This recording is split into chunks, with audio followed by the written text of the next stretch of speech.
You're listening to Empyrion's podcast, Benefits and Beyond. This podcast is a collaborative production involving both artificial intelligence and human creators, blending machine-generated and human-curated content. Okay, let's unpack this. Today, we're diving deep into something pretty fundamental to, well, the workplace. Employee benefits. What people actually want from their employers, it's changing. And, it turns out who wants what seems really tied to their generation and their life stage.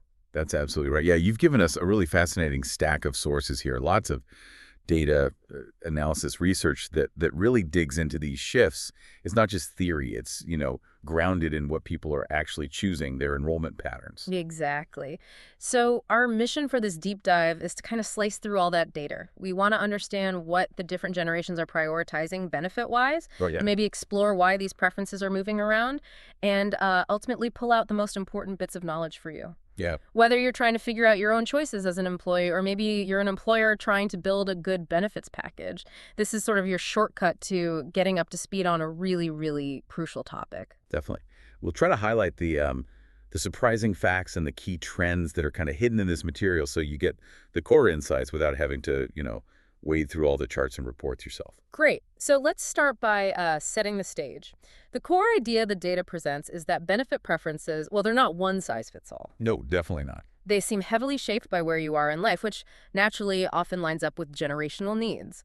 And the analysis breaks this down pretty neatly by looking at the top 10 benefits for each big generation: Gen Z, Millennials, Gen X, and baby boomers. And when you put those top 10 lists next to each other, you immediately see this mix. Some things everyone wants, and then some really distinct priorities based on age group. Okay, let's take health savings accounts, HSAs. That's a prime example.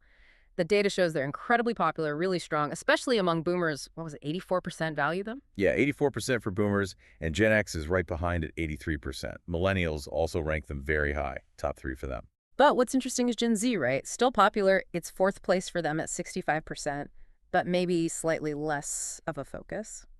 Well, yeah, and the data suggests HSAs are probably most valued by people who are maybe facing higher medical costs right now, or really actively focusing on retirement savings, which an HSA helps with. Right. So it kind of makes sense that it might be a slightly lower immediate priority for, the youngest employees compared to colleagues who are further along in their careers or closer to retirement. That pattern makes sense.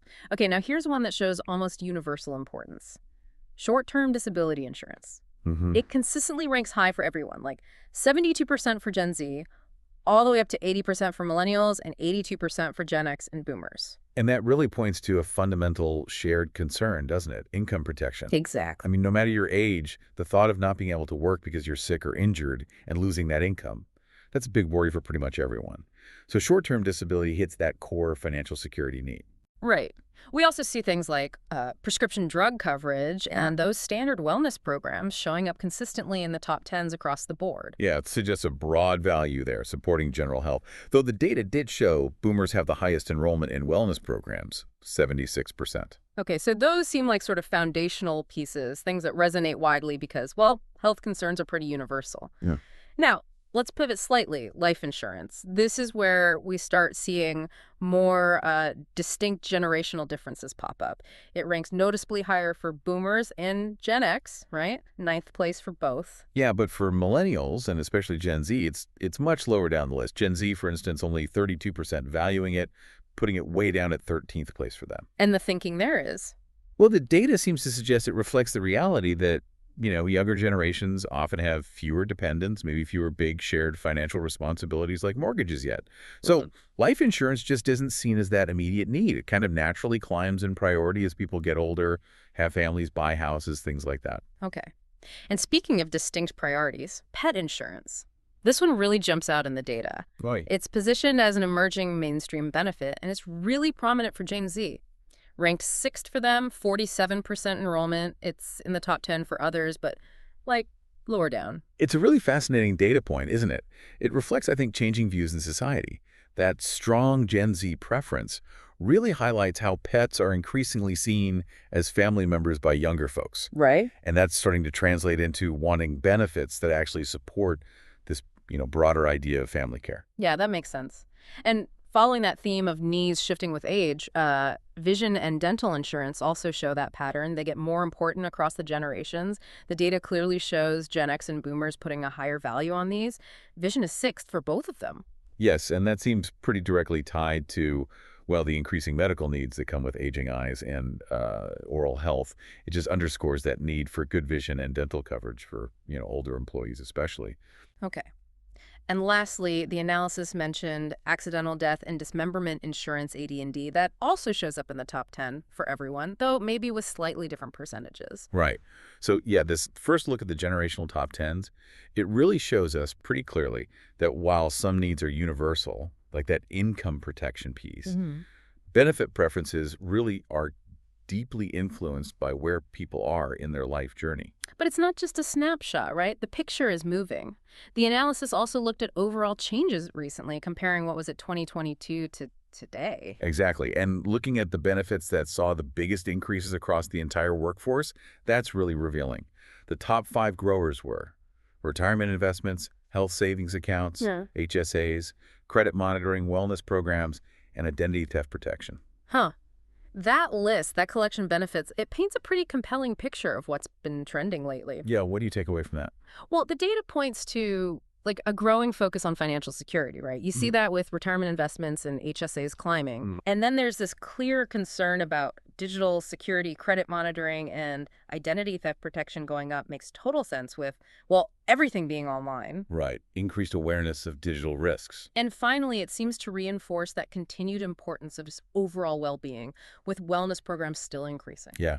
And then on the flip side, we saw benefits that had noticeable decreases in overall enrollment. That was portable life insurance, pet insurance, disability insurance, employee discounts, and accident insurance. Okay, so why the decline there? Any thoughts from the data? Well, the analysis suggests a few possibilities. It could be that, in the current economic climate, maybe employees are prioritizing more immediate financial needs, or perhaps focusing on other types of lifestyle benefits over some of these longer-term insurance coverages. It's hard to say definitively, but that's the potential interpretation. So this overall view kind of reinforces those key themes we saw emerging: financial security, digital protection, and this continued, maybe evolving focus on well-being. Exactly. Those seem to be the big pillars right now. Okay, let's drill down even more, though, because the analysis also broke down how enrollment changed within each specific generation during that same 2022 to today period. Right. Seeing the movement inside each age group is just as insightful, maybe more so in some ways. Yeah. So starting with Gen Z, their top increases in enrollment: retirement investments, HSA, credit monitoring, additional life insurance, and dental insurance. That's really interesting, isn't it? It shows this younger generation, they're actively starting to focus on that long-term financial planning. Earlier than maybe expected. Potentially, yeah. And also locking in core health benefits like dental pretty early in their careers. But then their top decreases were portable life insurance, pet insurance, long-term care, long-term disability, and commuter benefits. So yeah, while they are looking towards the financial future, the data seems to suggest they're prioritizing those immediate health and financial stability concerns we talked about. Over some insurance types they see as less urgent right now. Exactly. And maybe that drop in pet insurance suggests, I don't know, maybe the initial hype is leveled off, or perhaps they're getting it somewhere else now. Could be a few things. Okay. Moving to millennials, their top increases: retirement investments, HSA, home rental auto insurance plans, health reimbursement accounts, HRAs. Right, those employer-funded accounts for healthcare. Yep, and vision insurance. So that seems to line up pretty well with their life stage, right? Actively saving for health costs with HSAs and HRAs, maybe buying homes or renting nice places so they want insurance for that, securing possessions, and still building retirement savings. Makes sense. But here's an interesting bit. Their top decreases included wellness programs, pet insurance, portable life insurance, long-term care, LTC. That's the insurance for long-term care services, chronic illness, disability. Right, and also just medical plan enrollment generally saw a slight decrease for them, but that wellness program declined for millennials specifically. The data highlighted that. Yeah, what did it suggest there? Well, it hinted that maybe they're looking for different things, perhaps more innovative, tech-driven, or personalized well-being solutions that maybe aren't part of the standard employer offering. That's a possibility. seeking solutions outside the traditional box. Okay, Gen X. As they're looking more towards retirement, their top enrollment increases really reflect that focus. Retirement investments, HSA, credit monitoring, home rental auto insurance, and vision insurance. Yeah, their priorities seem firmly centered on shoring up financial stability as retirement gets closer. And their top decreases. Wellness programs, portable life insurance, long-term disability, medical plan, and commuter benefits. So the data here might indicate that maybe benefits like wellness or long-term disability just aren't perceived as quite as valuable when retirement is on the horizon. Like they're shifting their financial focus even more acutely towards future needs, perhaps. That could be the interpretation, yeah. Focusing the finances where they see the biggest future impact. And finally, boomers. Many are nearing or already entering retirement. Their top enrollment increases. Retirement investments, HSA, home rental auto insurance, life insurance, and additional life insurance. Absolutely critical increases for them, right?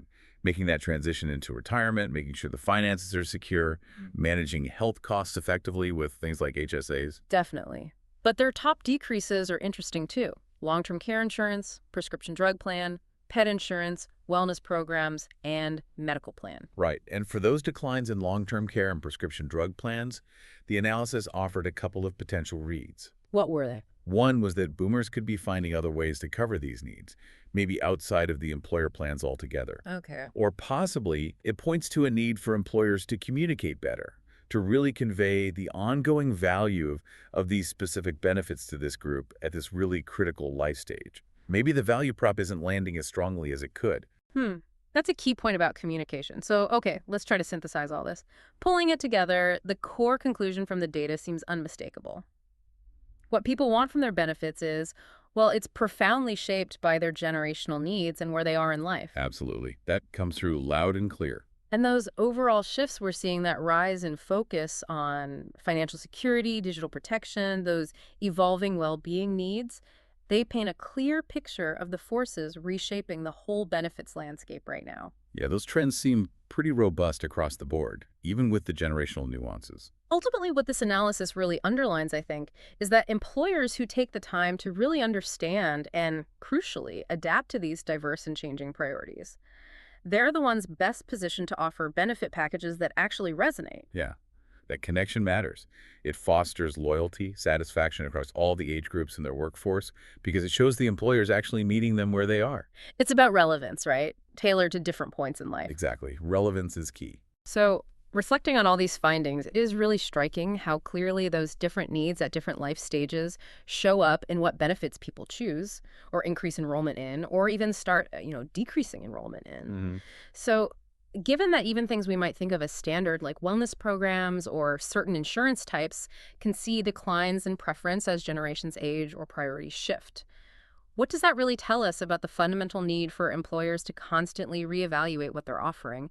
And maybe even more importantly, ensure the value of those benefits is clearly communicated and relevantly communicated to you at your specific stage of life. That communication piece feels huge. Yeah. Yeah. It seems like the right benefit isn't some fixed thing, but it's really dynamic. It's tied so deeply to where you are. So after hearing all this, what aspects of these shifts, these generational differences or overall trends really stand out most to you? Thanks for joining us today. If you enjoyed this episode, please subscribe and follow us on LinkedIn. We'll be back with more great content in our next episode.